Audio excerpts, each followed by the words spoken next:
Well, I myself have learned some new things tonight. I did not realize that the soldier itself could not be repaired. And so that is news to me. This is a sore subject with a lot of people. I guess this is what politics is about. There's no easy answer. And I really don't know where we go. I was at that same meeting and I saw hurt in people's eyes. I don't know, excuse me, I don't know where we go. I don't know the answer to that.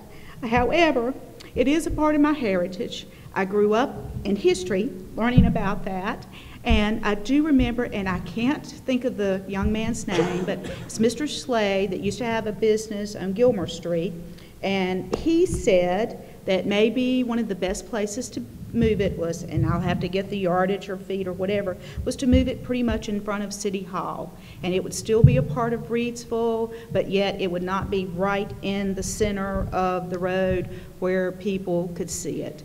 There are no easy answers here, and that's just one of those tough decisions. And, you know, I don't think we've resolved it as of yet. Thank you. First, I feel the city handled it in the best possible manner that they could have handled it. All members of City Council voted not to restore the monument to its position. It was not, well, actually the city was together 100% on what decision we would make so far as the Confederate monument was concerned. And with my background as a military officer, I'm definitely in conjunction with what the city did. Even during my childhood, I never really heard any positive things about the monument. So when it came to its demise, I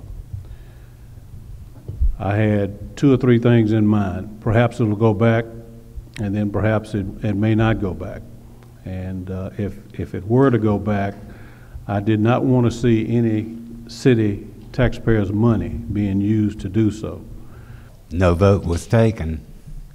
And secondly, it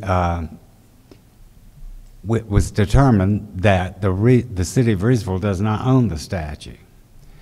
I met with Eileen Ezell several times. She has been dealing with the insurance company because they own the statue. The statue cannot be repaired, and no vote was taken as to whether it would be put back or not put back because it can't be put back together. I have heard mention that there might be a monument established that would recognize all veterans of war, and but no vote was taken among City Council.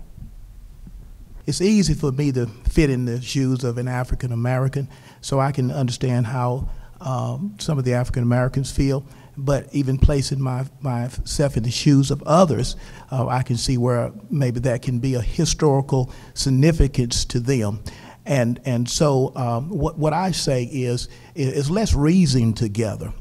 We're not going to always agree on everything, but we should work together to try to find a common ground, to not let anything separate us, because here in Reidsville right now in this economic situation and what's going on, the last thing in the world that we need to be is divided. If we come together as a strong force, working together, trying our best to reason, then we're going to accomplish great things. It was handled appropriately by having the public hearing forum, allowing people to express their opinions. I think they learned a lot about Reidsville. I think they also learned, and I was there at the public hearing. I noticed that a lot of the people who were wearing the uniforms and who were standing out front of the monument were not from Reidsville. They weren't even from Rockingham County. A lot of those folk came in from Alabama. A situation where you're damned if you do and you're damned if you don't. Yeah.